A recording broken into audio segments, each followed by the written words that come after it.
Welcome to the Waiver Wire. Waiver Wire. Waiver Wire. Waiver Wire. Waiver Wire. Waiver Wire. What up? Welcome to the Waiver Wire, where fantasy players become fantasy legends. Week 2 in the books. Wow, what a good week of football. Crazy week. We're going to get into it a little bit more here. But I wanted to bring up, I think this is actually, y'all think I never change my clothes. I don't. Okay, I wear one pair of clothes for the entire week. I'm fucking disgusting. Usually, actually, it's funny, I wash my clothes every week. Just once a week. I'm a normal human, and I wear the same clothes all the time, so it's literally like I'm rotating the same 7 shirts all the time. So really funny. But anywho, wanted to bring up first and foremost the AL West champions officially last night after beating the Rays 4-0. We clinched the AL West.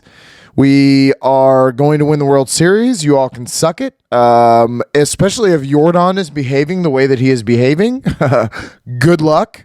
Man, just so in love with this team, so in love with the pitching of this team, so in love with the energy. You know, it has that same kind of feeling. I'd say that, but I mean, we're a dynasty. We're a dynasty. We've been such a good team for such a long time, and we ain't going nowhere. We ain't going nowhere.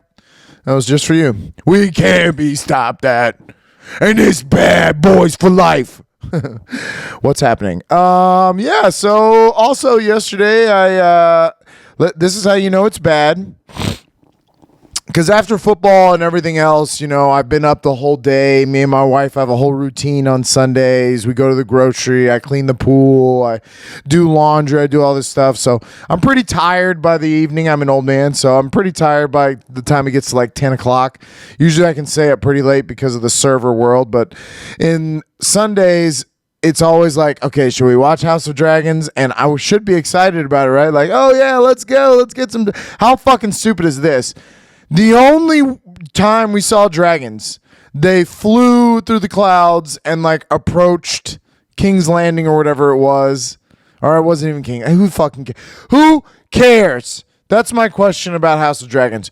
Who cares? Oh, the king's gonna die? Who gives a fuck? Oh, they don't like each other? I don't care. I don't care. I don't care about any of these characters. So House of Dragons, another boring ass episode. Maybe the most interesting thing that happened was Rhaenyra telling Daemon in Targaryen tongue to go and take me. If that's what you really want, then go ahead. You've got your arm. Go ahead. Kill my King's Guard and take me out of here. I think she kind of wants it. I think that's obvious. And then on the trailer for the next one, they're all older. And apparently this was going to happen no matter what. But I'm just like, the shit, the ever-loving shit. So, yeah, House of Dragons, get the dragons involved, huh? Get the dragons involved, huh? Also, spoiler alert, I've seen this going around where Joffrey was explaining to Sansa that this is Rhaenyra Targaryen when he's explaining the tomb, and he says, this is Rhaenyra Targaryen, and she was eaten alive by her... Shut up! I think we got a delivery. If you ever wanted a burglar system, just get 5 dogs, and they will always let you know when someone is near.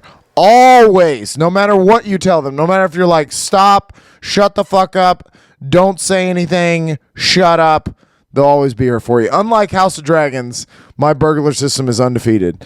But yeah, House of Dragons, kick rocks. I still need to watch the new Lord of the Rings. There's a new Lord of the Rings Ring of Power that I need to sit down and put some time in on. So I will do that soon. But we're going to get to the very full Week 2 coming at ya. We ain't going first down. Mike Evans said, bitch, what? Bitch, what? Man, Mike Evans lit Marshawn Lattimore up, didn't he? I mean, that's my favorite part about the whole thing. I know everyone else wants to talk about, like, oh, who said what? Can we talk about the hit? Can we talk about the pop that Mike Evans laid on Marshawn Lattimore? And if Mike Evans, this is what's funny a lot of the times, is that sometimes these big-bodied receivers, they get treated like divas or like, but you got to understand from their point of view, like most time Mike is catching it and then immediately somebody's hitting him because he's always covered, if not double covered. He's always got a safety over the top watching him because he is a threat. And so he's catching it and he's immediately taking contact. Whereas these defensive backs, who I think are incredible athletes, they are initiating the contact, but not necessarily taking a lot of contact. They're deciding where they want to hit. They're not hitting up high. They're usually trying to wrap up and bring guys down, going for the ball a lot of the time. But if Mike Evans and Marshawn Lattimore were to fight, to actually sit down and fight, I think we saw how it would go. Mike Evans lit him the fuck up. Now, to the fantasy football side of things, I have Mike Evans in my very important league to me, my league at my restaurant. And so now he is suspended for one game, so that fucking sucks. And, this game was interesting because New Orleans was doing that New Orleans thing where they're just hanging in there with Tom Brady and not letting him, not really letting him do what he wants. It was a real close defensive game up until that point. And it's kind of seemed like it lit a fire under him. Kind of seemed like that the defense came alive. In the second half of that game, the defense was like, you know what? This is Jameis Winston. We're going to make him do Jameis Winston type stuff, and we're going to beat him. And that's exactly what they did. They went to town, pick six, another pick, a fumble recovery to end the game. The defense absolutely killed it. But Tom Brady walked down and scored. He was completely without Mike Evans, Chris Godwin, Julio Jones. He was throwing to Scotty Miller and Brashard Perriman and Cameron Brate because it's unreal to me that people want to compare anybody when it comes to playing with less. There's nobody in the history of their career that has played with less. There's nobody that could turn Deion Branch into a Super Bowl MVP or James White into a... You know why James White was a Super Bowl MVP? Because my guy is smart enough to realize when to check down and who's hot and what route is right and where to go. And I mean, even if you look at the fight that all this came from, he has Scotty Miller on a go route down the line, and Marshawn Lattimore absolutely pass interfered, ran him out of bounds. It was a foul for sure, 100%. So Tom runs down the field to yell that at the refs, and that's when Marshawn Lattimore decides to chirp back at the GOAT. The GOAT is never afraid of a confrontation. He's in Psycho Tom mode anyway, so good luck with that. And he came out, firing. Leonard Fournette came over to defend Tom. Kind of looked like Lattimore threw a punch, but I guess it was a push. Kind of pushed his face. Marshawn Lattimore threw a push back. Leonard Fournette threw a push back. But before they could even do anything else, Mike Evans was coming. He was coming, and he lit Marshawn Lattimore the fuck up. It was awesome. Caused a big scuffle, not really anything, but I love the Mike Evans looking into the camera, he wasn't looking at the camera, he was looking at, I guess, a ref, but he goes, that's Tom Brady. What do you want me to do? But that's Tom Brady. I'm supposed to stand up for him, and I love it. I love that Mike Evans is down. Galveston, Texas. I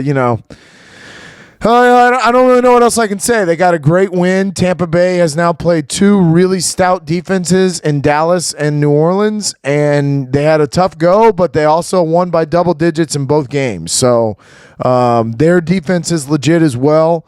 So even though you might think that Tom Brady has lost the step, I love all this. I love that Tom Brady's lost the step, and there's the blah, blah, blah, blah, blah. Guess what? Green Bay's defense, they're not that good. They did that to the Bears, whatever, but they're not that good of a team, and I guarantee you that Tom Brady goes in there and busts Green Bay in the mouth. I guarantee it happens. I don't care with who. Cole Beasley, fucking, You line him up. He'll take those white boys. Hey, where's Chris Hogan? You done playing lacrosse, kid? Because I want to make you a Super Bowl champion. Tom Brady, 2-0. One of the 6 teams left that is 2-0. Mike Evans, I love you. I don't even care that you were suspended a game. I appreciate you standing up for my boy. Fuck yeah! Second down. So the whole chit-chat this offseason was why, oh why, did San Francisco keep Jimmy Garoppolo? We didn't understand it. We didn't understand why Jimmy accepted it. He accepted a reduced contract. They restructured his contract to $6 million from $28 to $6 million. Wow. Okay. You tell me somebody who took a $21 million pay cut. Show me who said, nah, I won't do that. Even though you owe me that money, I'm not going to do that. I'll take it for 6. Insane. He's betting on himself. I like that part of it. And we didn't know when this would come to fruition, but we thought it was going to be that maybe Trey Lance didn't perform well enough. So then they bring in Jimmy to kind of take over the reins.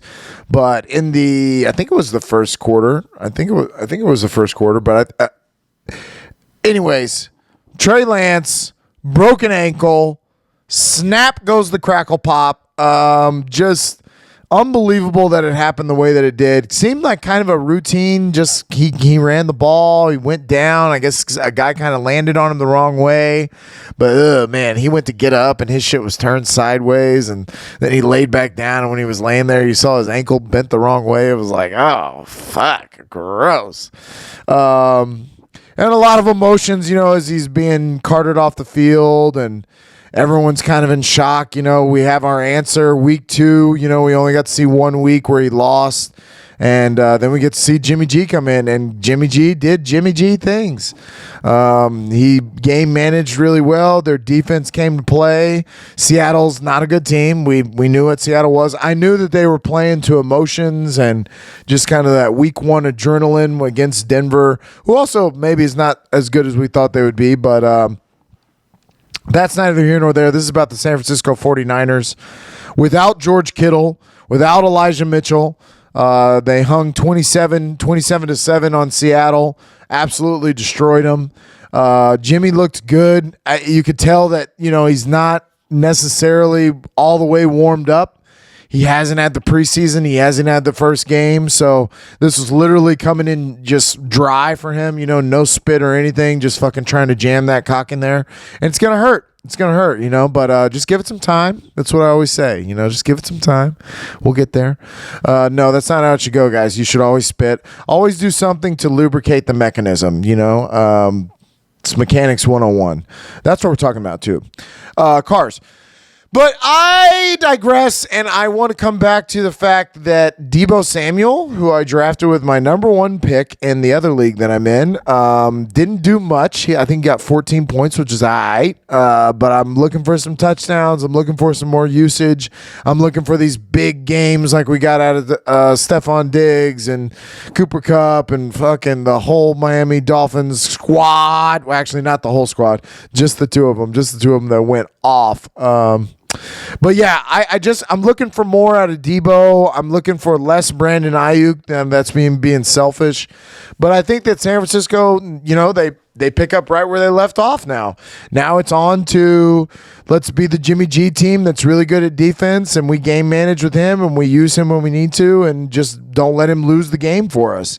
They go to Denver this week, so it'll be an interesting matchup. But I like the San Francisco 49ers almost better now. I think that Jimmy G is auditioning for his life right now.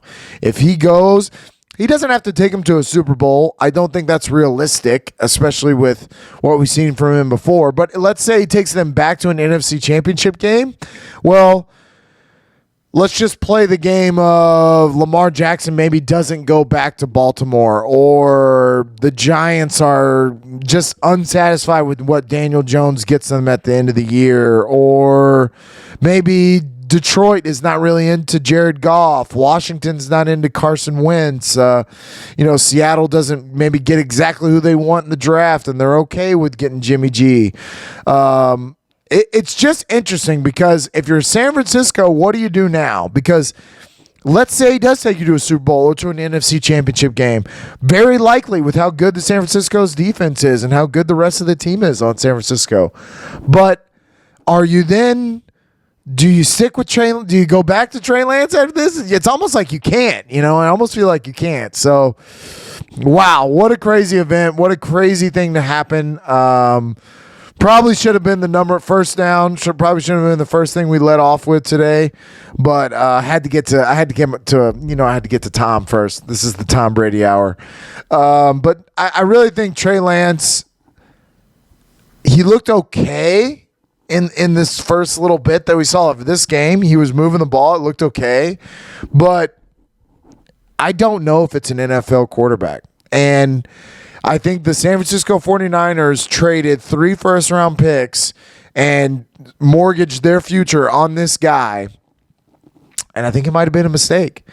So at the end of this year, you might run into a situation where it's like, do we just stick with the devil we know? Do we just stick with Jimmy and just ride this out and try to win with him because maybe we can get him there? Maybe Kyle can scheme around him, Kyle Shanahan. So it's a very interesting turn of events. We're, excuse me, smoker's cough. Feel me? We're definitely going to be keeping an eye on this all year. San Francisco will be a news topic all year. Jimmy will be a topic all year. But please throw it to fucking Debo Samuel Moore, huh? Debo. Bell, Biv, Debo. That's the name of my fantasy team. That girl is poison. She ain't got a big butt and smile. That girl is poison. Third down.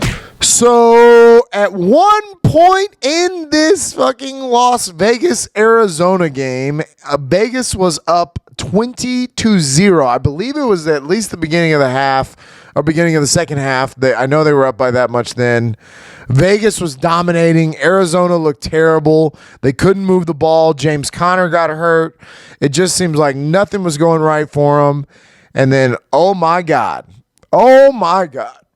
Kyler Murray started scrambling and extending the plays to 20 seconds long and was all over the fucking map. I mean, throwing to A.J. Green like A.J. Green was a Cincinnati Bengal again.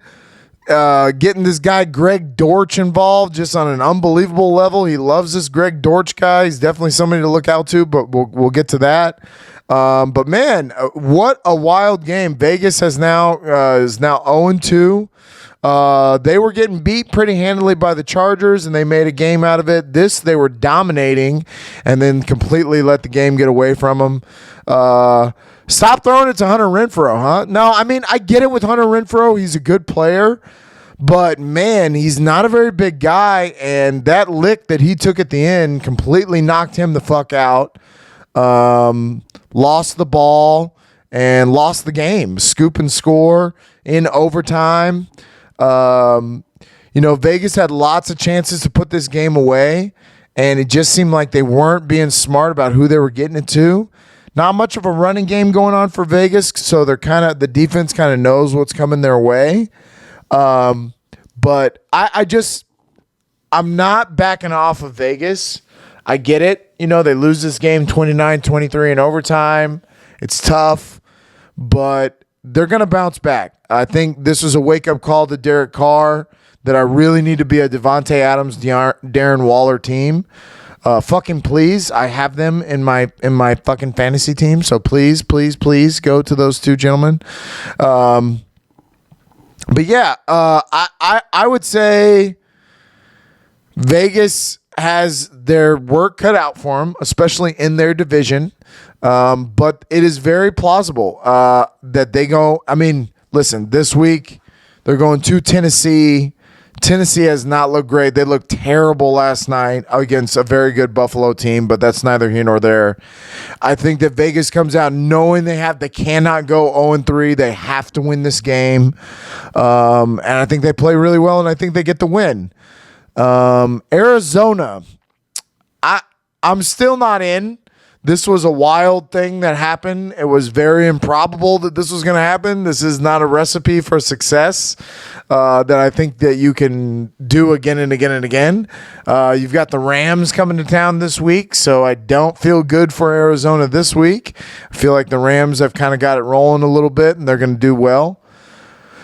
That being said, I guess I need to back off on all the way writing Arizona off. They will get DeAndre Hopkins back. They will, James Conner should be okay. And Kyler Murray is Kyler Murray. So, I guess they'll make this happen. J.J. Watt was kind of playing well yesterday. Their defense was a little bit better, obviously, with the scoop and score that they got at the end.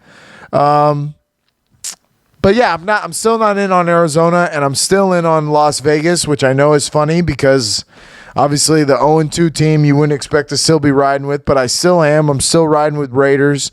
I think they turn this around. Throw the fucking ball to Devontae Adams. Why would you not be throwing the ball to Devontae Adams 18 times a game? I don't understand. And Darren Waller got going finally for me, and yeah. It was a wild game. The 20-second play, who the fuck can do that? I appreciate Kyler's athleticism because he has such quick twitch muscles that are just incredible, the way he can change direction on a dime. But one of these days, he's going to be zigging and zagging, and J.J. Watt's going to get home, or, one of these guys is going to get home. Chandler Jones and Max Crosby were all over him at the beginning of the game. It just seemed like they kind of ran out of gas. And one of those times that they get home, they're going to squish him because he's small. And I fear for his life every single time he's out there. But, crazy game, crazy ending. I did not have that happening. I thought Vegas would win this game. So, wow. Good for Kyler. Good for the Arizona Cardinals. Be careful when you zig and zag because you might get 4th down. And an even crazier game was the Miami-Baltimore game. Holy shit. I think with it's 7 minutes left in the fourth quarter, Baltimore was up I don't know. It was a lot to a little, and Miami had not looked good. They had not gotten Tyreek Hill involved. It was not going their way. It looked like they were going to lose this game, and oh my God, did they catch fire. Jalen Waddle was doing well early in the game. He had a lot of the targets early in the game, and he got a touchdown early, and he was looking great. But Tyreek Hill really hadn't got going, and then Tua just started going to town with Tyreek Hill. It was Tyreek Hill deep, and Tyreek Hill deep, and Tyreek Hill deep, and Jalen Waddle for a touchdown at the end of the game to win the game. And Tua, man, holy shit with Tua.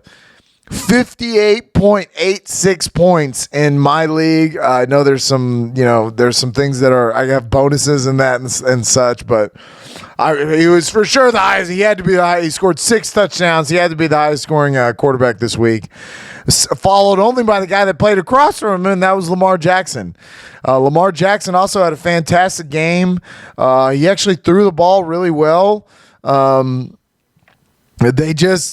They let Miami get back in this game, and why you let Tyreek Hill run by you. I just don't get it. It's the same thing with Cooper Kupp.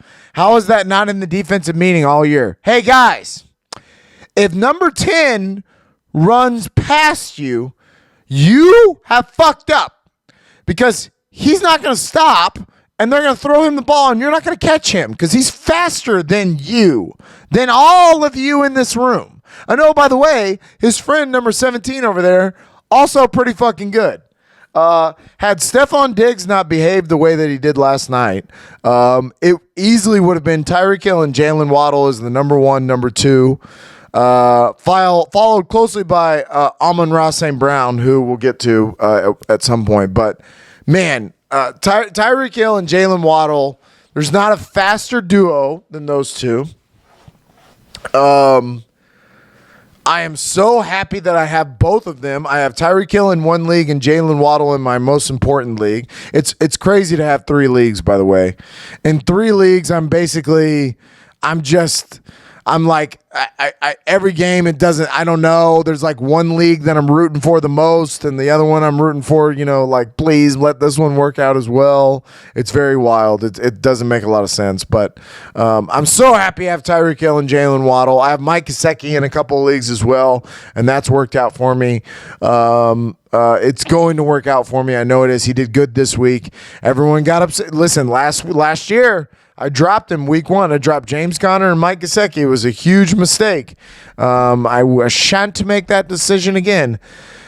The only person I did drop was Jamison Crowder. He was one of my last picks, and I picked him kind of on a fly, just kind of hoping that maybe he'd be a slot guy for Buffalo, but it seems like Isaiah McKenzie is going to fill in as that role, so I made that mistake. I picked up Isaiah Pacheco on the Kansas City Chiefs. Now, that's an investment pick. That's me hoping that maybe one day Clyde Edwards-Helaire maybe has to miss some time, or maybe there's a blowout and we get the kid involved, a la James Cook last night, who got it going a little bit in that Buffalo game. Not a great fantasy game, but it was good to see him out there getting his licks, getting in there with an NFL defense, running around, catching some passes. So I like that. That being said, we were talking about the Miami Dolphins and the Baltimore Ravens. Keep me on track, Dannon. But Miami, they proved in Sunday's game, they have the ability to go nuclear because of their 2 guys. Because their 2 guys are so fast, if you don't play defense for 4 quarters, we will go the fuck off, and they definitely did. I've never been big on Baltimore. Y'all know that. You know how I feel about Baltimore. I'm never gonna ride that wave. But I will say that I see improvements out of what Lamar's doing. He's not taking off to run every time. There is a little bit of hesitation and doing his reads and making the right throw. And Mark Andrews had a great game, and I think that's going to be a recipe for him for a long time. But I'm still not having Baltimore win the Super Bowl. As of right now, you've got to say they're probably going to win that division because of the way Cincinnati's played, but I still think Cincinnati turns this around. I know it's been 2 tough losses back-to-back, which is actually a good segue. 5th down. Segway! Yay! That's not going to carry over well, but that's okay. So the Cincinnati Bengals are going to the Dallas Cowboys to play Cooper Rush and what I thought would be an infinitely worse Dallas Cowboys team. And I was wrong. Because the strength of Dallas is their defense, and their defense got after Joe Burrow, who we've said they've improved this offensive line, and it seems like they just don't want to protect their star quarterback, that they are just desperate to get him hurt. He's saying hut, and he's running for his life. I feel so bad for the kid. Now, there's also a bit of a hangover here. I think there is a Super Bowl hangover going on, just of, we worked so hard to get there. We had this extended season. Joe had an appendix rupture, and now we're back and we're here. But it's been tough sledding. And they came back and they tied the game. All their defense had to do was kind of get them into overtime, and I felt like the momentum had shifted, but they couldn't get it done. They let Cooper walk down the field, and Cooper Rush, man, not that bad.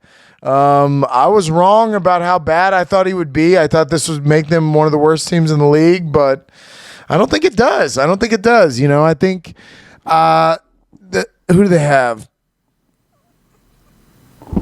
Dallas has... Why can't I find him on here? Wow, this is crazy. Come on, eyes. Where you at, Dallas? Did I miss one? Who the fuck knows? Yeah, so I don't know. Dallas has... Shut the fuck up! Is Dallas not on here? Why would the Dallas Cowboys not be playing football? Am I crazy? Am I crazy, guys? Am I crazy? Man, I literally can't. There we go. Holy shit. Monday Night Football. Wow. Hey, look this up while I lose my mind. They're going to the Giants. That's right. Dallas is going to the Giants. I don't know, honestly. That was a tough one for me to pick. We'll get to my picks later, but it's going to be a tough sled. Same thing for Cincinnati. Cincinnati's now going to the Jets. As much as I want to ride the Jets off with Joe Flacco, obviously you cannot. That was another wild fucking game. But the Bengals, man, I believe in that offense. I believe in Joe Burrow. I'm not giving up on them. I'm not giving up on the Raiders. I think they turn this around. The Jets is a good game. They should beat the Jets on paper. So we'll see. I'm not letting go of you, Swaggy Joey. But it was a crazy game, and the haters on Dallas, like myself, have to eat a little bit of crow this week because I thought they would get beat handedly. And they did not. They won that game fair and square. And, I wouldn't. There is a guy, Noah Brown, that I think he's out there on everybody's radar this week for the waiver wire, and I think with good reason. It seems like Cooper and him have a good chemistry, as they continually said. But I'm not crazy about the Cowboys. I know Tony Pollard is floating around in our 8-man league, and that interests me a little bit just because I do like his explosive. I like how his home run ability. But I'm not crazy about Dallas, and I'm still crazy about you, Cincinnati. I still would start all my Bengals. I still know Jamar Chase is going to ball. I still know T. Higgins and all those guys are going to have good years. Hayden Hurst is a very interesting one. I think he's a good tight end for that system, just like C.J. Uzma from last year, where late in the year, C.J. Uzma became a very good tight end. I think Hayden Hurst is a good stash pick to grab him and stash him because I think he will eventually become very valuable to this Cincinnati Bengals team. But an unfortunate events, unfortunately, did not get this win. They're now 0-2, just like the Las Vegas Raiders, so their backs are against them. Backs are up against the wall. Backs are against them. That's the saying. What the fuck do I be saying? It's hard to talk to yourself, I just be rambling. Sixth down. The waiver wire. Welcome to the waiver wire. This is where fantasy players become fantasy legends. And I tell you, it's getting slim already, ain't it? It's tough because now at this point, we don't really know who's a valuable, it's only been 2 weeks, so it's hard to really know. I'll tell you this much. If he's out there, if Tua Tagovailoa, or however the fuck you say that name, he looks like every Hawaiian, doesn't he? He looks like the most stereotypical Hawaiian. I don't know if that's racist to say, but it's true. And Tua, man, I don't know if this is gonna happen again. I don't even know if he's gonna score 6 touchdowns every game. But he does not belong out there on the waiver wire. He deserves to be on a team. He probably deserves to be start after that performance. In my situation, if I have Joe Burrow and then I was able to get Tua, he's not out there in that league. But if he was, oh man, then I think I got to sit Joe for a little bit until I see it. And I got to start Tua until I see that not be a fucking bang, bang, bang. And now I feel like, the first game against New England was a tough game New England's defense is always going to come correct. Bill Belichick's going to do that. But this game with a lesser defense with Baltimore's secondary not being great, you really saw what Miami could be. So if Tua's out there, go fucking get Tua. And I put a question mark next to it because I'm ashamed to even say it, but does Joe Flacco deserve to be I mean, he scored 37.88 points in my league. 37.8. That's a big number. That's bigger than I'm going to go over it here in a little bit, but the names of people that scored on the quarterbacks will shock you. And Joe Flacco being number 4 on my list is shocking. And that's only slightly edged by Jalen Hurts, who had a fucking phenomenal night with rushing touchdowns and everything else. So, Joe Flacco, Broadway Joe. I wouldn't feel great about it because I do feel like Zach Wilson is going to eventually come back and take his job. Now, if you grab Joe Flacco and you're not happy, if you've got Trey Lance and Dak Prescott and these guys that are now out and you're looking for a quarterback, why not take a flyer on him? I'd feel better about Joe Flacco, especially with how much they're using him to throw the ball. He was throwing the shit out of the ball again on Sunday. So, kind of a wild thing that's going on. But I don't know. I would say, don't feel great about starting Joe Flacco. But if you've got no other choice, he threw the ball a lot. So Broadway Joe. As far as running backs go, for Arizona with James Conner possibly being out, I don't actually know his first name. It's E. Benjamin. He got a lot of the carries after James went out, and he didn't do great. But if he is going to be the starting running back, you would assume maybe a red zone touchdown. If you're in trouble the way that I am with Elijah Mitchell, thank you so much, Elijah Mitchell. If you're in that kind of trouble, then go find somebody like this who you can plug in and maybe make it till James gets back. A handcuff, if you will. But also Daryl Williams on the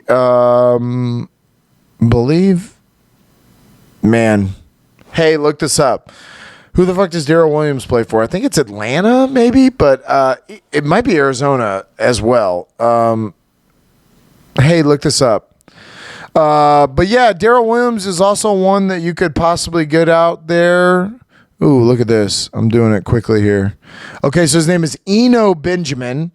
No way I was supposed to know that. No way I was supposed to know that. No way I was supposed to know that. Oh, he's also in Arizona. Wow, I put 2 Arizona running backs on there, Daryl Williams and Eno Benjamin. So obviously you don't want both of those. So I'm contradicting myself here. Go to mybookie.com and this is why they pay me the big bucks from DraftKings. No, I guess you're hoping that one of those guys takes the reins. They gave it mostly to Eno in the end of that game, so maybe that's the play. But in all, this is a moot point if James Conner comes back and plays. Wow. I talked myself in a couple of circles there. Let's move on. Noah Brown is definitely at the top of a lot of people's lists. He's the top of my list. I definitely will pick that up if I can. I've put a waiver on all of them. All my leagues I put, well, except for the 8-man. I didn't do it in the 8-man league because I don't really need help in there.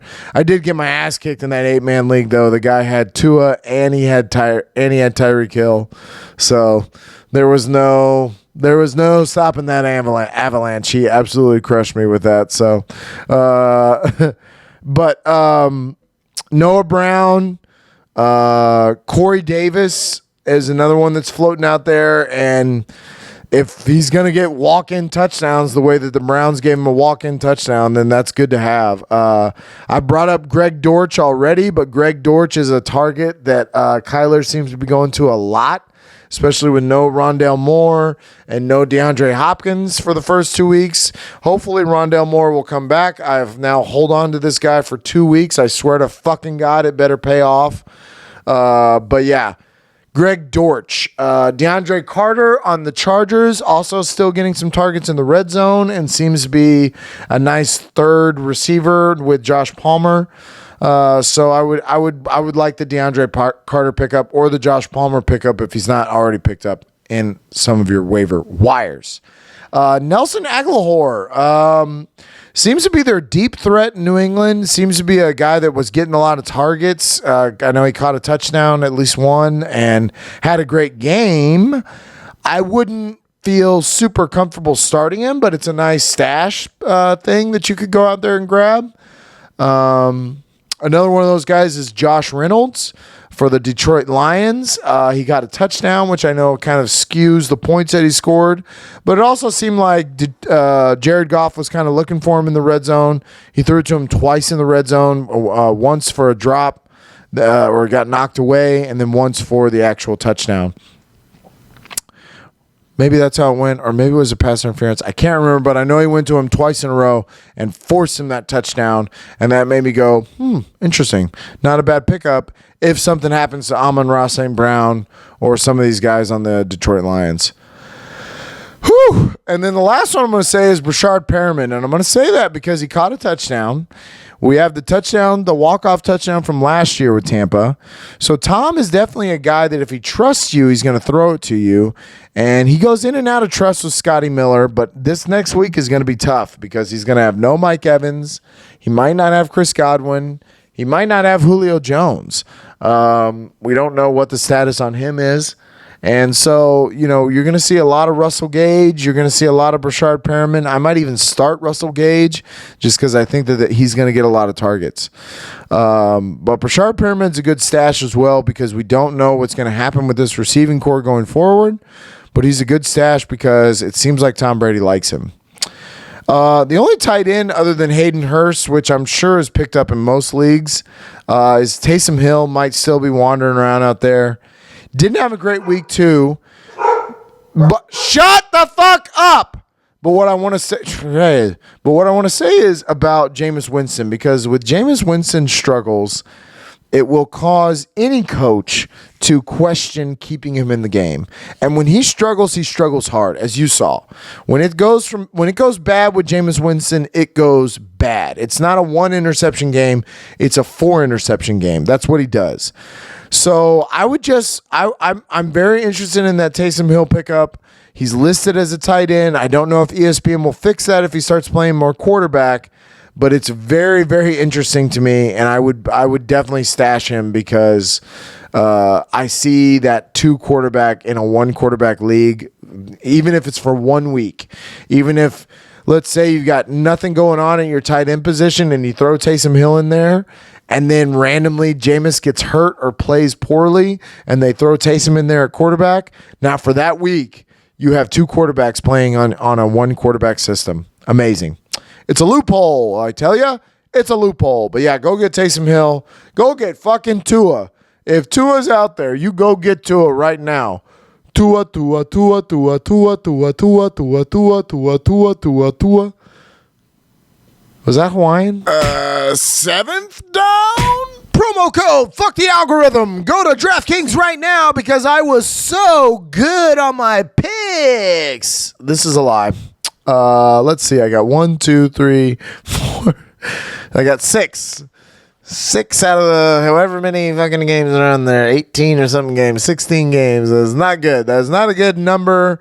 But I go for broke, I'm a G, throws up shockers. And I didn't do great, but we're going to go through this here. We've talked about some of these games. We started off Thursday night with Kansas City taking on the Chargers in Kansas City's house. It was a great game, actually. It was really back and forth. The Chargers might have lost Justin Herbert for a little bit, so that's unfortunate, but we'll see. He might try to tough it out because he did tough out the rest of the game. So Justin Herbert got a rib cartilage injury in that game, and Kansas City looked really good again. It wasn't even necessarily a blowout. It was just that they hung in there with a tough team, and their defense stepped it up and played well. I had Kansas City winning, but the spread was 3.5. So I did not get the half point. They only won by 3, 27-24. So I technically didn't get that right, did I? But yeah, Kansas City looks like a strong team. It's funny that we were, even me saying that the Raiders were going to win that division and not realizing that the Kansas City Chiefs are the Kansas City Chiefs. So until Patrick Mahomes is dead or not on that team, I think they got a chance to be a very good team. Houston at Denver. Man, this is what I want to see. Way to go, Houston. This is the kind of losing that I want to see. Denver honestly didn't look great. They were a 9.5-point favorite, which I thought was disrespectful to how scrappy Houston had been. Also, wait, actually, I think I got that right then because of the spread. Yeah.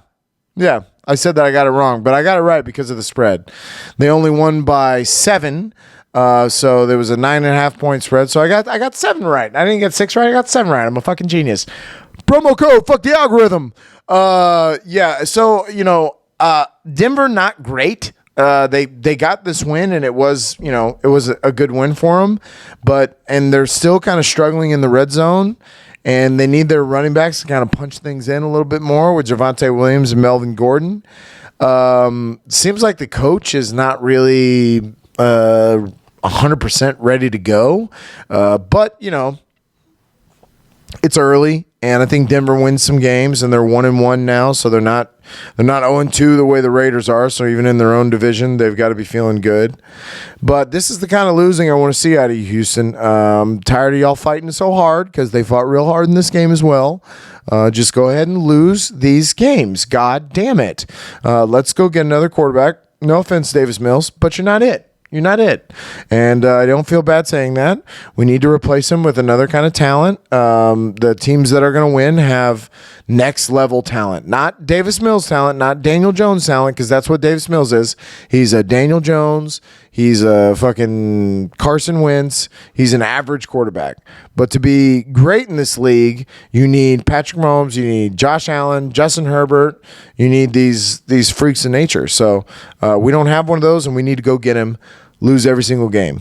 The Jets at Cleveland. Wow, what a wild game. I didn't have these as one of my downs. It definitely could have been because it was such a wild game. But the Jets came back from God knows what. They were losing that game terribly. And they got an onside kick, which is fucking crazy. They absolutely shocked me with the way they played and the way they came back. Garrett Wilson really balled out. He's another one, too, that if he is out there, I don't think he is in most leagues. I think most people drafted him. But if he is out there in your waiver wire, go snag that motherfucker because he is clearly a top target for Joe Flacco, and I'm sure Zach Wilson will feel the same way. But, yeah, the Jets came back and won that game 31-30. Absolutely wild game. And 1-1 now for the Jets, 1-1 for the Browns. The Browns were a 6-point favorite, which I know because of Joe Flacco. I picked the Cleveland Browns to win by 6, which I was wrong. The Jets won that game. So got to put a little bit more respect on Broadway Joe. I already put him in the waiver wire. Jesus Christ. I brought up Tua and Joe Flacco for quarterbacks in the waiver wire. The rest of them I wouldn't do, but I might pick up Joe Flacco. So anyways, the Washington Commanders going to the Detroit Lions. Sorry, Honor. My Turkish friend is a big Washington Commanders fan because of the jerseys, because of the colors. Isn't that the most ridiculous thing you've ever heard? And he guaranteed me that they were going to beat these Detroit Lions, and I told him, no, you are not. The Detroit Lions are a scrappy team that has a good offense and has scored points, and they scored 35 points against the Eagles, which, judging last night to the Minnesota Vikings, how good does that look now? Now that Detroit really hung in there with the Philadelphia Eagles, who are going to be a very good team, as I said. But the Detroit Lions, man, the Detroit Lions, wow. I've been rooting for them. I think they're going to be a better team this year. I think they could sneak into the playoffs. And I was right in this game. They dominated the Commanders for most of this game. It made it interesting at the end again. I'll give it to Commander Wentz. He made a little run for it at the end, but not enough. And Washington loses 27-36. Detroit was a 2.5-point favorite at home. I have a feeling there'll be some more respect put on Detroit's name coming up here in the future. But yeah, Detroit got this win and easily by 2.5, so I got that one right. Tampa Bay at New Orleans, we've talked about. They were a 3-point favorite on the road. They won 20-10. Got it. Got that one right. Carolina at the Giants. The Giants were a 2.5-point favorite at home.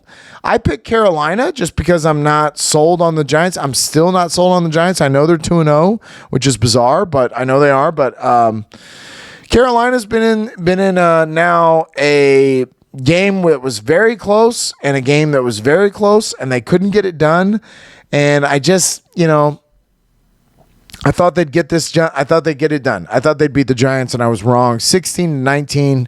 Baker's Baker. He's not great, so who's surprised?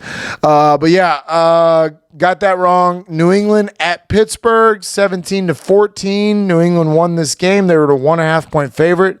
I was trying to make you some money by betting on the home dogs, but Pittsburgh is not going to be a good team. I said it. I knew it. I said it. They were cheering for Kenny Pickett. I think we might see that at some point, but I don't know how much better that makes them. But yeah, New England got a good grimy win as they like to do with good defense and minimal offense, 17-14. Got that wrong. And boy, I'll tell you another place that I got wrong. And I think I might have to just eat this egg because I think 0-24, the Indianapolis Colts going to Jacksonville. Indianapolis was only a 4-point favorite. Now, I had Indianapolis winning this division.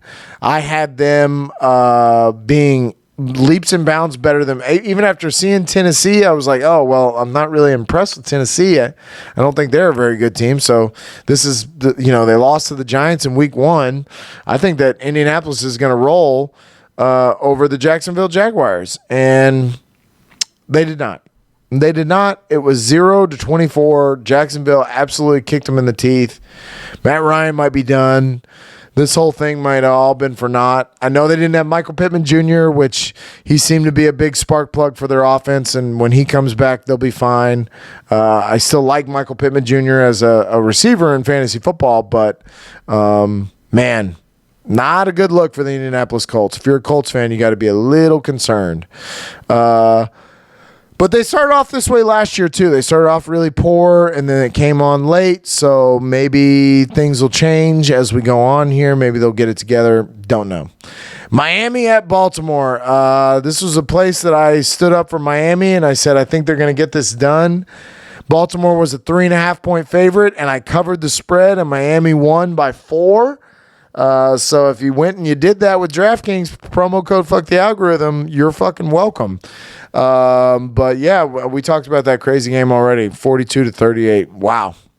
Atlanta at the Rams. It's time for me to put some respect on at least how scrappy Atlanta is. I haven't done it in this entire offseason. I've said they were going to be one of the worst teams. I still think they lose a lot of games, but they're scrappy. They're scrappy. They're a scrappy team. And they were getting beat handedly at the beginning of this game. The Rams were coming out, going to the Cooper Kupp show. I love that. But I was kind of shocked. I was shocked that Atlanta made a game out of this. I'm shocked at Marcus Mariota playing well. I don't know how long that lasts, but we'll see. And the Rams were a 10.5-point favorite at home. I took the Rams. I thought they'd beat them by 2 touchdowns, but they didn't. So I got that wrong as far as Vegas is concerned, but the Rams did win. And I think the Rams get it going. I think they have a good week this week against the Cardinals, and I feel good about the Rams. I feel like they turned a corner, and getting this win was good for them. They needed that win to go, okay, see, that's all we need. Now we're 1-1. Let's move on. Seattle at San Francisco. We talked about that with the crazy Trey Lance ankle break. San Francisco was an 8.5-point favorite. I took that, even though I thought it was high. It wasn't high enough because they won 27-7. We talked about that game already, though. Cincinnati at Dallas. Cincinnati 7-point favorite on the road. Now looking back on it, it's completely disrespectful to that defense, especially in the way that the offensive line played for Cincinnati. I got that wrong outright. I got it wrong. Dallas won that game 20-17. Arizona at the Raiders. We talked about this crazy game. I took the Raiders with a 3.5-point favorite at home. They lost that game to Arizona 29-23. Chicago at Green Bay. I did this because of the 10 points. I didn't think that Chicago would win the game, but I thought they'd keep it fucking close. But that Monday night or that Sunday night game was a joke. Green Bay pretty much beat their ass the entire time, doing what they should do, which is run the ball. They had Aaron Jones completely involved in the game. It was much more Aaron Jones than it was Aaron Rodgers. And that's how they're going to have to win these games because they cannot win with the receivers that they have. So you're going to have to turn Aaron into almost a game manager. Oh, God. They put me to sleep, though. They did put me to sleep. That Green Bay game was boring. But yeah, Chicago, Green Bay, 10-27. Tennessee went to Buffalo, where Buffalo was a 10-point favorite. Let's see. 7 minus 41. I think there's 10 in there somewhere. I think there's at least 110 in there somewhere. Buffalo is scary, and they are a real problem. They had no Gabe Davis in this game, no Ed Oliver in this game. University of Houston, what's up? Man, Buffalo is a real problem. And as long as everybody's healthy on that team, you got to look out. You got to look out because I am infinitely worried about how Buffalo plays. They're very, very good. And I got that right. I said they would cover that 10-point spread, and they did. Tennessee looked like absolute shit. I don't think Tennessee's a very good team. And I know that this was Buffalo, and I get it. But I think that I might be worried if I'm a Tennessee Titans fan. And that was an absolute blowout. Minnesota at Philly, another pretty one-handed event with 7-24. Philly was a 1.5-point favorite at home, and I took Philly begrudgingly. I was worried about this game. I thought it'd be very close, but it was not. Jalen Hurts played great. My boy Devontae Smith, 15 points. I said it. I knew it. I said it. I knew it. I'm a genius. I tried to send all these trades out for Devontae Smith, and everyone shot me down. Now he's not for sale. Now you can't have him. Now that he got fucking 8 targets, you don't get him now. Now he's mine. So Philly played really well, and I'm high on Philly. I know I've been saying that. I'm very high on Philly. So we shall see. We shall see what goes forward, but great win last night and a huge confidence boost to be 2-0 for Philly.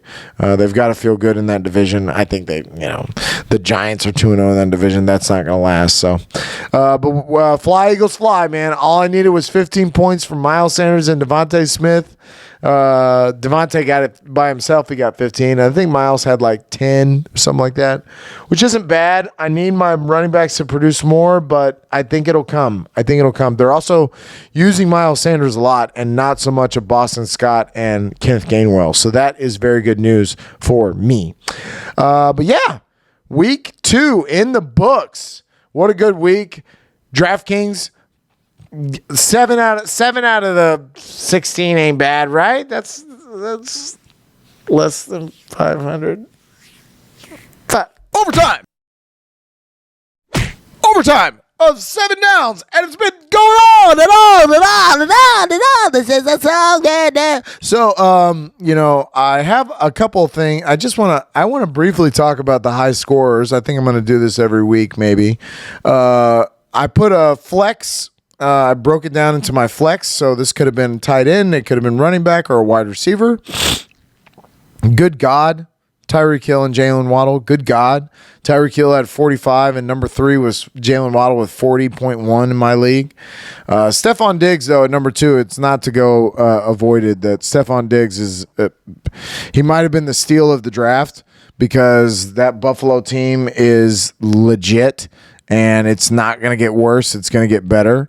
And I was blown away by Stephon Diggs as well, 44.8. He almost got to that Tyreek Hill 45. But another one, number 4, Amon-Ra St. Brown. Wow. 39.4 points in my league. Just was the number 1 target for Jared Goff. It seemed like I was playing him in one league, so every time he did it, I was like, God damn it. But Amon-Ra St. Brown, legit number 1. Yeah, it's It's a very good pickup if you got him, especially if you got him late. I hate the guy that got it. The guy that beat me. He's like, oh, theory running back theory doesn't work. Listen here, bud. I would have beat a lot of teams with 158 points that I scored. You just happened to score a lot of points. But I had Tyreek Hill. I had good things going on. If Devontae Adams does better, if Joe Burrow does better, you suck my egg. But yeah, Amon-Ra St. Brown. Then it went Nick Chubb. Had a great game, 32.3. Aaron Jones had that great game, 32 points. Cooper Kupp, 31.8. Garrett Wilson coming in there, cracking that top 10 of the week. That's pretty awesome with 30 points. Christian Kirk had a great game, 25.8. Mark Andrews, 25.7. Mike Williams started off the week with a great, we almost thought like, man, who's going to do better than Mike? Little did we know.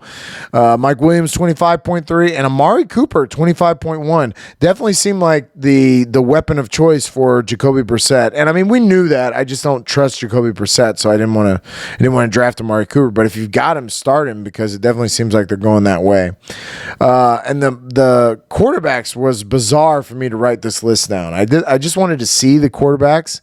If I would have told you this is the top 10, okay, this is who's going to fill in the top 10 during the week 2. Tua will be number 1.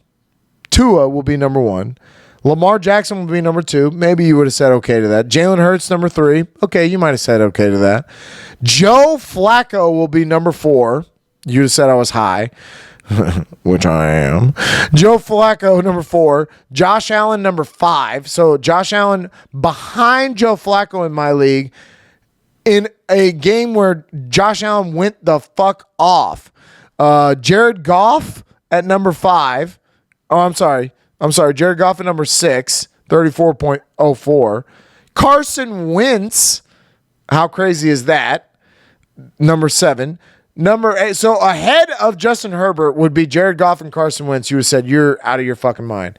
And then Kyler Murray is behind that. Matt Stafford behind him. Derek Carr was after that. Trevor Lawrence was after Derek Carr. And then it's Patrick Mahomes. Patrick Mahomes is after Trevor Lawrence. He's after Carson Wentz and Jared Goff and Joe Flacco. You said you're a fucking high. But here we are. I am fucking high. And this is what happened. But yeah, the other thing that we got to get to is next week. We got to get to week 3. I'm going to try to go quick here because I know it's been a 3-hour podcast, as usual. That's what we do here at the Waiver Wire. You're not here for a short time. You're here for a long time. And I'm here for a short time, not a long time. No, that's not it. Anyways, Thursday night football is going to be Pittsburgh at Cleveland. Not the greatest game, right? Not wild about it, but it is what it is. I think it's Cleveland is a 5-point favorite at home. I'm not happy about it, but I'm taking Pittsburgh on the road. I think with the spread, I think that they should keep it close because they are two bad teams that have been in some close games. Pittsburgh, they were in that New England game, so I think they should actually win outright. But I'm going to take Pittsburgh with those points, with the 5 points. I think it's at least maybe a 3-point game. I don't know if they win or lose, but should be of a Thursday night. Don't really give a fuck too much. But start Amari Cooper. Houston at Chicago. Chicago is a 2.5-point favorite at home. I don't know why I'm doing this again. Maybe because they lost. Maybe last week I picked the Texans and they lost. So maybe that's a good strategy. Maybe that's why I'm doing this. I am picking the Texans to win outright. I think they unfortunately do win this game. I'm not big on Chicago. Y'all know I haven't been big on Chicago. And the way they played against Green Bay was just pathetic. And if that's what they're bringing to the table, then they definitely aren't going to win. They're not going to beat a scrappy team in Houston. Houston has kept them to some close score games, so even 2.5 might not be enough for even if Houston loses, I might still get it with the points. But I'm going to take them on the road. Las Vegas at Tennessee. It was too late because Tennessee played yesterday. The spread was not on ESPN when I did it last night, early in the morning. But I'm going to say that Vegas wins this game. I'm sure that Vegas is the favorite. I don't care by how much. They've got to get this win. Tennessee didn't look great last night against Buffalo, and I have to assume that Vegas comes out with a lot of anxiety to win this game. They have to win this game. So I think Vegas gets it done. I'm pulling for you, Raiders, but I know that Tennessee will come and play hard as well. So I'm not super happy about it, but I do think they win. I'm going with the Raiders. Then we go Chiefs at Indianapolis. It might not even be that high of a this might not even be high of a number. 7 points on the road for Kansas City. With the way that the Colts have played, I think that's easy. I think this is a blowout the way that the Colts have been playing. I am definitely taking Kansas City on the road here. I'm with Vegas on this. I think that Kansas City gets this done, and I think they beat Indianapolis handedly. I'm going to say that until I see Indianapolis show me that they're an NFL team, because right now they're the bottom of the fucking barrel. Truthfully, I don't know who looked worse. Of the 0 and they're not even 0-2, they're 0-1-1. But of the teams that are that, I would say they are definitely the worst from the way they played. Buffalo at Miami. Wow, this is the first game that I start. I start 6 games here coming up in this next one of just games that I'm really excited about. This is definitely one of them, Buffalo at Miami, especially with what we saw Miami just do and what Buffalo just did. We're talking about 2 high-powered offenses with good defenses.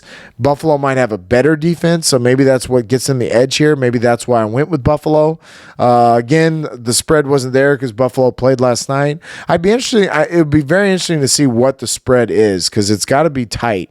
They've got to put some respect on Miami's name now, but I would assume it's going Buffalo's way from the way they played.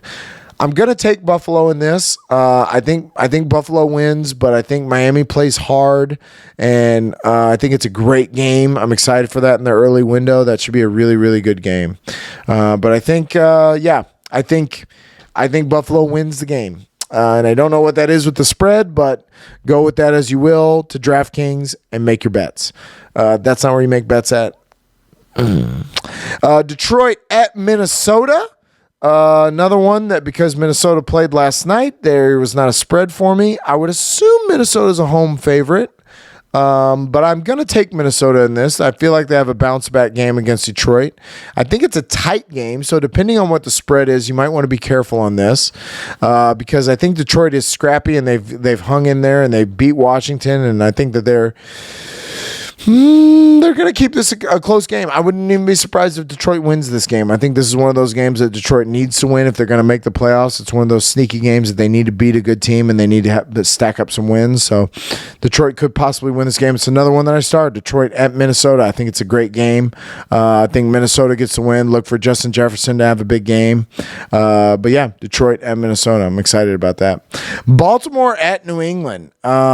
Interesting game. I started as well just because New England is who they are, and they got to win this week, so they're 1-1. Baltimore's 1-1 after slipping that game away to Miami. Baltimore's a 3-point favorite on the road. I'm going to take Baltimore. Very interesting game. I think Baltimore gets it done just because of Lamar Jackson, and I think it's too much for him. And I don't really see a lot of New England's offense, but let's just say this, though. If that secondary plays the way they did, anybody can get beat. So, maybe good idea to start Nelson Aglehor and Devontae Parker the way that Baltimore's defense played. But yeah, I'm going to take Baltimore on the road, 3-point favorite on the road. Cincinnati at the Jets. Cincinnati is a 4.5-point favorite. They're doing this to Cincinnati where they're making it to where it's hard for me to make these bets on them. I'm rolling with Vegas and I'm rolling with the Bengals, even though they're 0-2. But I am going to say that Cincinnati wins this game by a touchdown. I know that Broadway Joe, he has that capability. I saw it, but I think the Bengals desperately need this win, and I think they go into the Meadowlands and they get it done. And I'm going to take Cincinnati in this game. Of course, I'm riding with Swaggy Joey. Philly at Washington. Divisional game. Should be a close game just because of that. but I think Philly gets this win pretty easily. I know why. I don't know what the spread is because of last night, but I would assume Philly's the favorite after the way they played and the way Washington played. I'm going to pick Philly in this. I think they win outright, and I think it's by a touchdown at least. I'm not really sold on Washington, but should be a good game. Maybe deserves a star, but I didn't put one there. But it should be a good game. New Orleans is going to Carolina. This is an interesting game. I actually sat and thought about this for a while. Carolina 0-2. They've been in 2 close games. New Orleans 1-1.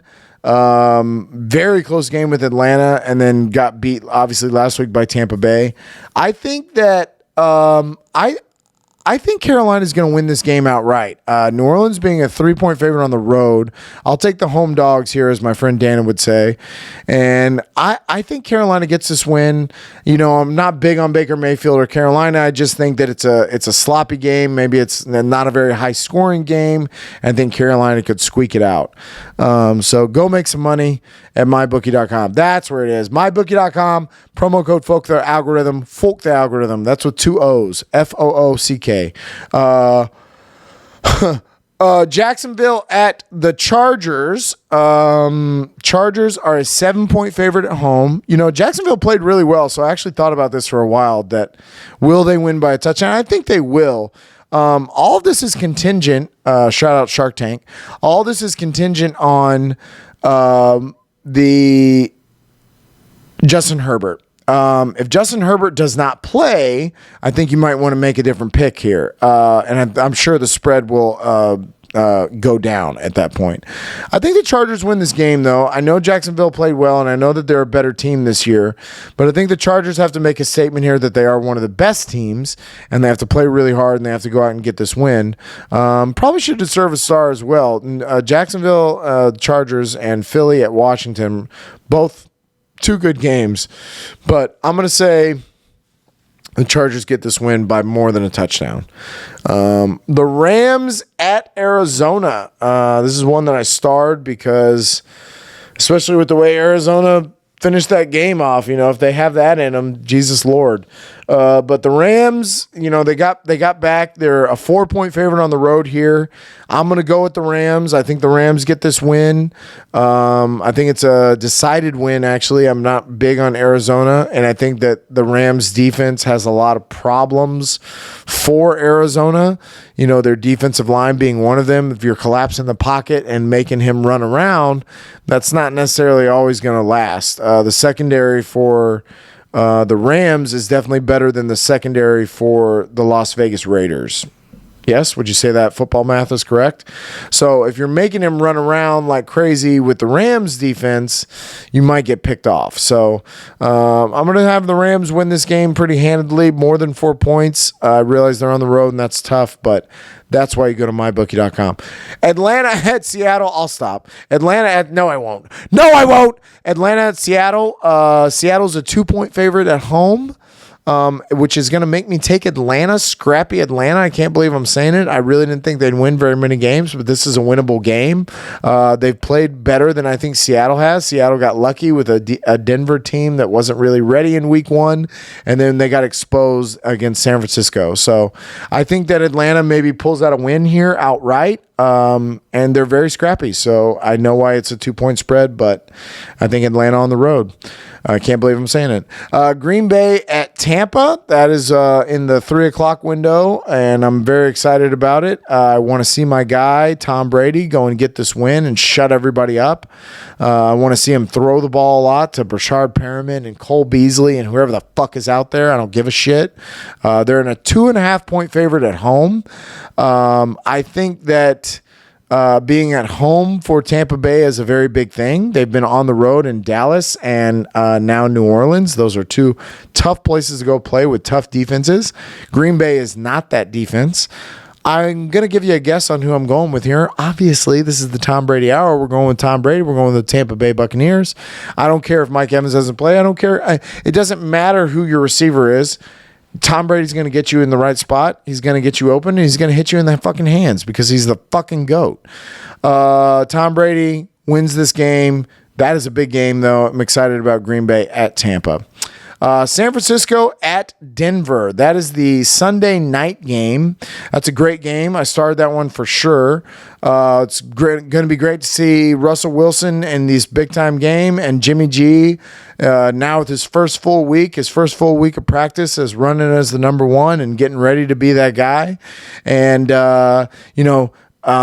will Russell Wilson respond? Because this is when the lights are bright, and he hasn't played super well in the first 2 weeks. He didn't play well when the lights were bright on that Monday night game, week 1.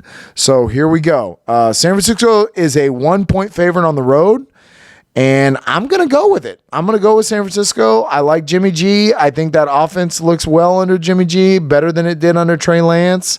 And I'm going for Debo, obviously. Let's go Debo. I don't know about Jerry Jeudy's injury. I know he went out of the game, but I don't know how serious it was. And if it's just Cortland Sutton, they became kind of one-dimensional. And, yeah, they beat the Texans, but San Francisco is a much better foe than the Texans. So San Francisco I'm going to take on the road in Denver. And then Monday Night Football is going to be the Dallas Cowgirls going to visit the New York Giants. The Giants are a 2.5-point favorite at home, and I'm going to take the Cowboys. The Cowboys defense is legit. Micah Parsons is legit. They get after the quarterback. I don't know how Daniel Jones responds to that.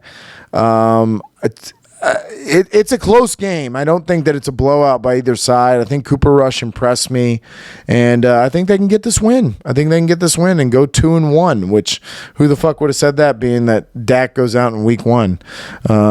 But, yeah, I think Dallas on the road, that's where you're going to go make your money. MyBookie.com. My God, we have talked a lot. It's been a lot of football here, all football, except for the House of Dragons hate at the top and the fucking Houston fucking Astros playing the Rays again today. Let's go get another win. Let's keep winning. Let's ride this wave all the way into the playoffs. Yordan Alvarez. Yordan fucking Alvarez. Actually, I think that's what this shirt jersey is. I love the shirt jerseys. I have a lot of them. But, yeah, I believe this is a Yordan Alvarez shirt jersey. Go Stros. Go Tom Brady. Go Texans, I guess. I guess go Texans. Fuck. But yeah. Fuck me in the butt. Fuck off. Fuck the algorithm. Fucking. Woo! Tired.